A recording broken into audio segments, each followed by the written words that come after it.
Chapter 17. A Chapter of Accidents. Anne woke 3 times in the night and made pilgrimages to her window to make sure that Uncle Abe's prediction was not coming true. Finally, the morning dawned pearly and lustrous in a sky full of silver sheen and radiance, and the wonderful day had arrived. Diana appeared soon after breakfast, with a basket of flowers over one arm and her muslin dress over the other, for it would not do to don it until all the dinner preparations were completed. Meanwhile, she wore her afternoon pink print and a lawn apron fearfully and wonderfully ruffled and frilled, and very neat and pretty and rosy she was. "You look simply sweet," said Anne admiringly. Diana sighed. "But I've had to let out every one of my dresses again. I weigh 4 pounds more than I did in July. Anne, where will this end? Mrs. Morgan's heroines are tall and slender." "Well, let's forget our troubles and think of our mercies," said Anne gaily. "Mrs. Allan says that whenever we think of anything that is a trial to us, we should also think of something nice that we can set over against it. If you are slightly too plump, you've got the dearest dimples, and if I have a freckled nose, the shape of it is all right. Do you think the lemon juice did any good?" "Yes, I really think it did," said Diana critically, and, much elated, Anne led the way to the garden, which was full of airy shadows and wavering golden lights. "We'll decorate the parlor first. We'll have plenty of time, for Priscilla said they'll be here about 12, or 1/2 past at the latest, so we'll have dinner at 1. There may have been 2 happier and more excited girls somewhere in Canada or the United States at the moment, but I doubt it. Every snip of the scissors, as rose and peony and bluebell fell, seemed to chirp, "Mrs. Morgan is coming today." Anne wondered how Mr. Harrison could go on placidly mowing hay in the field across the lane, just as if nothing were going to happen. The parlor at Green Gables was a rather severe and gloomy apartment, with rigid horsehair furniture, stiff lace curtains, and white antimacassars that were always laid at a perfectly correct angle, except at such times as they clung to unfortunate people's buttons. Even Anne had never been able to infuse much grace into it, for Marilla would not permit any alterations. But it is wonderful what flowers can accomplish if you give them a fair chance. When Anne and Diana finished with the room, you would not have recognized it. A great blue bowlful of snowballs overflowed on the polished table. The shining black mantelpiece was heaped with roses and ferns. Every shelf of the whatnot held a sheaf of bluebells. The dark corners on either side of the grate were lighted up with jars full of glowing crimson peonies, and the grate itself was aflame with yellow poppies. All this splendor and color, mingled with the sunshine falling through the honeysuckle vines at the windows, in a leafy riot of dancing shadows over walls and floor, made of the usually dismal little room the veritable bower of Anne's imagination, and even extorted a tribute of admiration from Marilla, who came in to criticize and remained to praise. "Now we must set the table," said Anne, in the tone of a priestess about to perform some sacred rite in honor of divinity. "We'll have a big vase full of wild roses in the center, and one single rose in front of everybody's plate, and a special bouquet of rosebuds only by Mrs. Morgan's, an allusion to the Rosebud Garden, you know." The table was set in the sitting room, with Marilla's finest linen and the best china, glass, and silver. You may be perfectly certain that every article placed on it was polished or scoured to the highest possible perfection of gloss and glitter. Then the girls tripped out to the kitchen, which was filled with appetizing odors emanating from the oven, where the chickens were already sizzling splendidly. Anne prepared the potatoes, and Diana got the peas and beans ready. Then, while Diana shut herself into the pantry to compound the lettuce salad, Anne, whose cheeks were already beginning to glow crimson, as much with excitement as from the heat of the fire, prepared the bread sauce for the chickens, minced her onions for the soup, and finally whipped the cream for her lemon pies. And what about Davy all this time? Was he redeeming his promise to be good? He was indeed.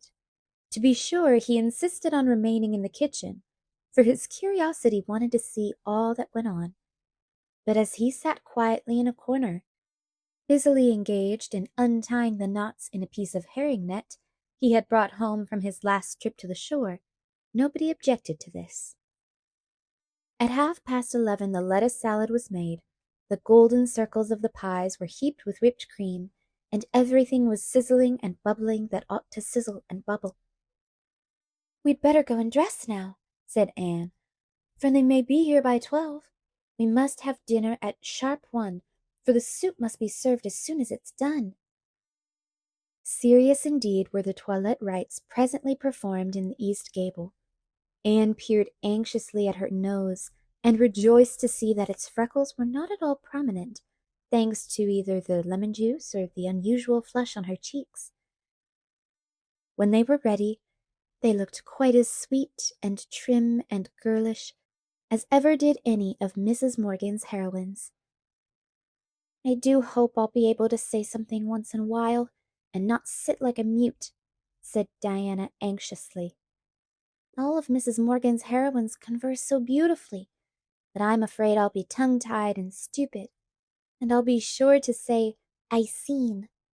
I haven't often said it since Miss Stacy taught here, but in moments of excitement it's sure to pop out. And if I were to say 'I seen' before Mrs. Morgan, I'd die of mortification, and it would be almost as bad to have nothing to say." "I'm nervous about a good many things," said Anne, "but I don't think there is much fear that I won't be able to talk." And, to do her justice, there wasn't. Anne shrouded her muslin glories in a big apron and went down to concoct her soup. Marilla had dressed herself and the twins and looked more excited than she had ever been known to look before. At 12:30, the Allens and Miss Stacy came. Everything was going well, but Anne was beginning to feel nervous. It was surely time for Priscilla and Mrs. Morgan to arrive. She made frequent trips to the gate and looked as anxiously down the lane as ever her namesake in the Bluebeard story peered from the tower casement. "Suppose they don't come at all," she said piteously. "Don't suppose it. It would be too mean," said Diana, who, however, was beginning to have an uncomfortable misgiving on the subject. "Anne," said Marilla, coming out from the parlor, "Miss Stacy wants to see Miss Barry's willow-ware platter." Anne hastened to the sitting-room closet to get the platter. She had, in accordance with her promise to Mrs. Lynde, written to Miss Barry of Charlottetown, asking for the loan of it. Miss Barry was an old friend of Anne's, and she promptly sent the platter out, with a letter exhorting Anne to be very careful of it, for she had paid $20 for it. The platter had served its purpose at the Aid Bazaar, and had then been returned to the Green Gables closet, for Anne would not trust anybody but herself to take it back to town. She carried the platter carefully to the front door where her guests were enjoying the cool breeze that blew up from the brook. It was examined and admired.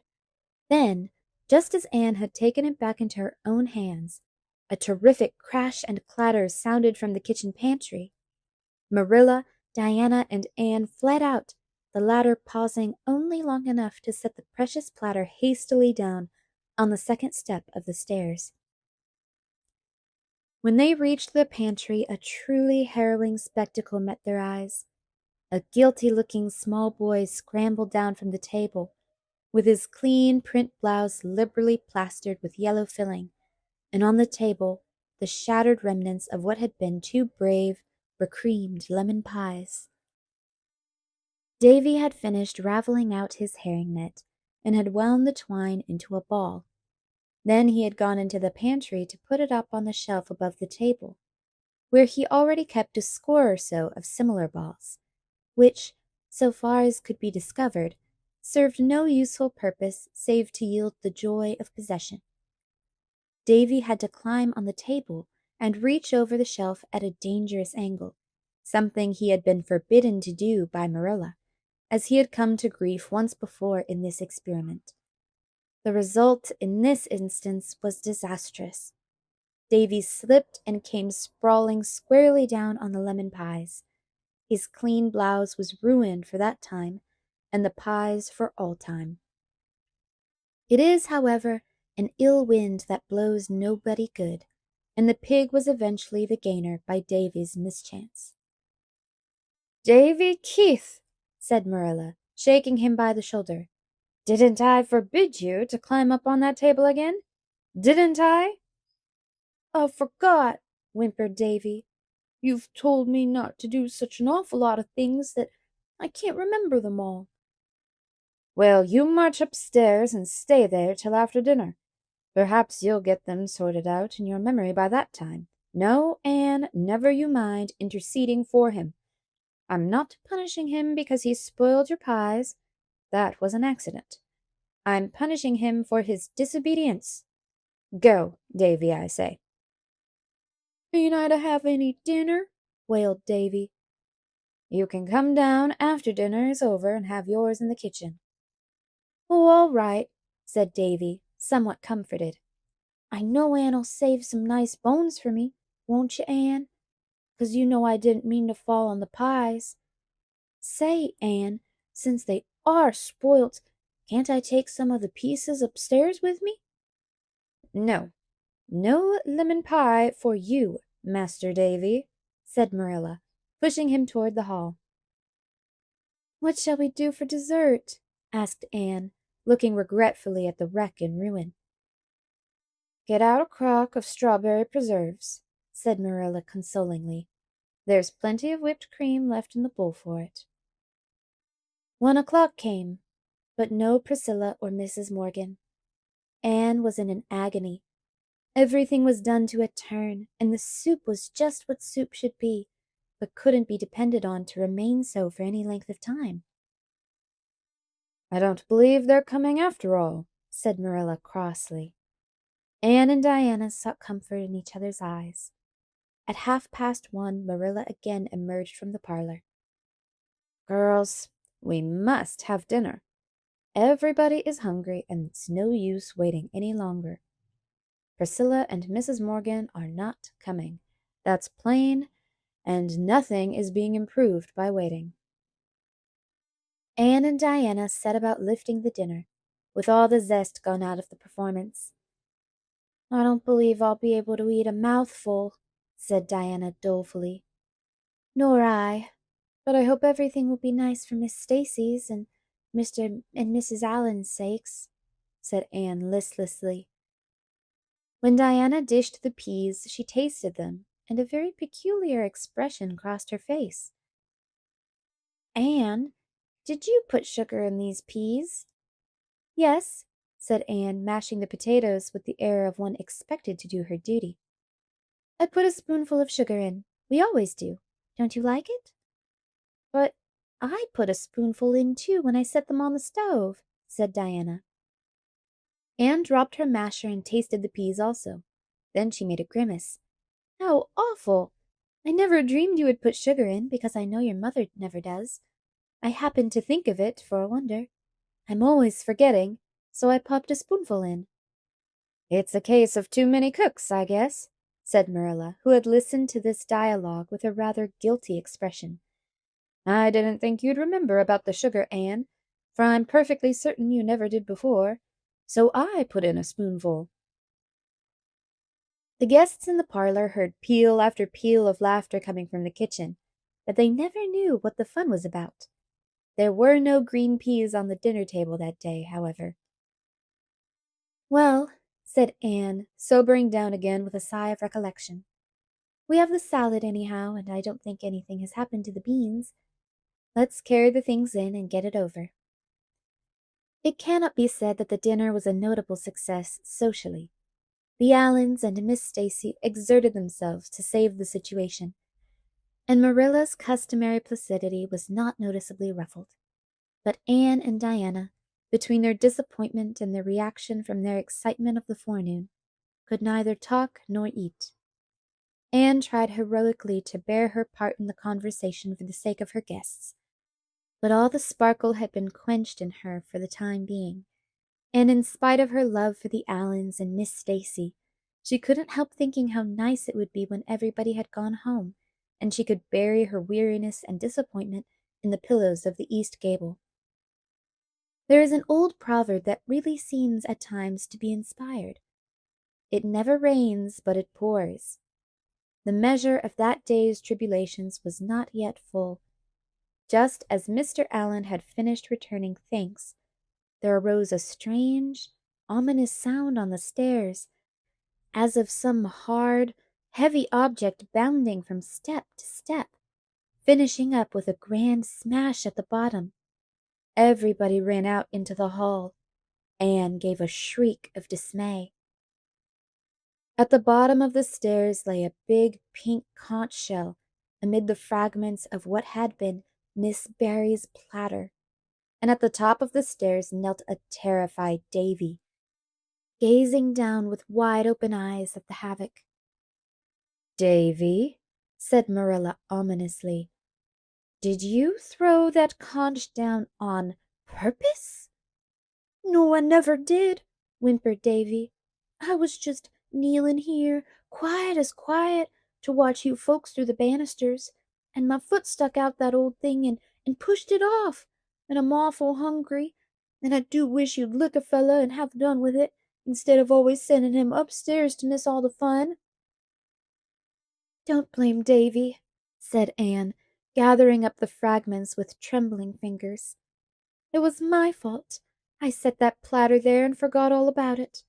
I am properly punished for my carelessness. But oh, what will Miss Barry say?" "Well, you know she only bought it, so it isn't the same as if it was an heirloom," said Diana, trying to console. The guests went away soon after, feeling that it was the most tactful thing to do, and Anne and Diana washed the dishes, talking less than they had ever been known to do so before. Then Diana went home with a headache, and Anne went with another to the east gable, where she stayed until Marilla came home from the post office at sunset, with a letter from Priscilla written the day before. Mrs. Morgan had sprained her ankle so severely that she could not leave her room. "And oh, Anne dear," wrote Priscilla, "I'm so sorry, but I'm afraid we won't get up to Green Gables at all now, for by the time Auntie's ankle is well she will have to go back to Toronto. She has to be there by a certain date." "Well," sighed Anne, laying the letter down on the red sandstone step of the back porch, where she was sitting, while the twilight rained down out of a dappled sky. "I always thought it was too good to be true that Mrs. Morgan should really come. But there, that speech sounds as pessimistic as Miss Eliza Andrews, and I'm ashamed of making it. After all, it was not too good to be true. Things just as good and far better are coming true for me all the time, and I suppose the events of today have a funny side, too. Perhaps when Diana and I are old and gray, we shall be able to laugh over them. But I feel that I can't expect to do it before then, for it truly has been a bitter disappointment." "You'll probably have a good many more and worse disappointments than that before you get through life," said Marilla, who honestly thought she was making a comforting speech. "It seems to me, Anne, that you are never going to outgrow your fashion of setting your heart on things so, and then crashing down into despair because you don't get them." "I know I'm much too inclined that way," agreed Anne ruefully. "When I think something nice is going to happen, I seem to fly right up on the wings of anticipation. And then the first thing I realize, I drop down to earth with a thud. But really, Marilla, the flying part is glorious, as long as it lasts.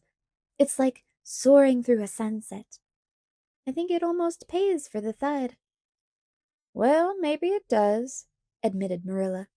"I'd rather walk calmly along and do without both flying and thud.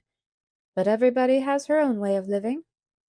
I used to think there was only one right way, but since I've had you and the twins to bring up, I don't feel so sure of it. What are you going to do about Miss Barry's platter?" "Pay her back the $20 she paid for it, I suppose. I'm so thankful it wasn't a cherished heirloom, because then no money could replace it." "Maybe you could find one like it somewhere and buy it for her." "I'm afraid not. Platters as old as that are very scarce. Mrs. Lynde couldn't find one anywhere for the supper. I only wish I could, for of course Miss Barry would just as soon have one platter as another, if both were equally old and genuine. Marilla, look at that big star over Mr. Harrison's maple grove, with all that holy hush of silvery sky about it. It gives me a feeling that it is like a prayer. After all, when one can see stars and skies like that, little disappointments and accidents can't matter so much, can they?" "Where's Davy?" said Marilla, with an indifferent glance at the star. "In bed. I've promised to take him and Dora to the shore for a picnic tomorrow. Of course, the original agreement was that he must be good, but he tried to be good, and I hadn't the heart to disappoint him." "You'll drown yourself or the twins rowing about the pond in that flat," grumbled Marilla. "I've lived here for 60 years and I've never been on the pond yet." "Well, it's never too late to mend," said Anne roguishly. "Suppose you come with us tomorrow. We'll shut Green Gables up and spend the whole day at the shore, duffing the world aside." "No, thank you," said Marilla with indignant emphasis. "I'd be a nice sight, wouldn't I, rowing down the pond in a flat? I think I hear Rachel pronouncing on it. There's Mr. Harrison driving away somewhere. Do you suppose there is any truth in the gossip that Mr. Harrison is going to see Isabella Andrews?" "No, I'm sure there isn't. He just called there one evening on business with Mr. Harmon Andrews, and Mrs. Lynde saw him and said she knew he was courting because he had a white collar on. I don't believe Mr. Harrison will ever marry. He seems to have a prejudice against marriage." "Well, you never can tell about those old bachelors. And if he had a white collar on, I'd agree with Rachel that it looks suspicious, for I'm sure he was never seen with one before." "I think he only put it on because he wanted to conclude a business deal with Harmon Andrews," said Anne. "I've heard him say that's the only time a man needs to be particular about his appearance, because if he looks prosperous, the party of the second part won't be so likely to try to cheat him. I really feel sorry for Mr. Harrison. I don't believe he feels satisfied with his life. It must be very lonely to have no one to care about except a parrot, don't you think? But I notice Mr. Harrison doesn't like to be pitied. Nobody does, I imagine." "There's Gilbert coming up the lane," said Marilla. "If he wants you to go for a row on the pond, mind you put on your coat and rubbers. There's a heavy dew tonight."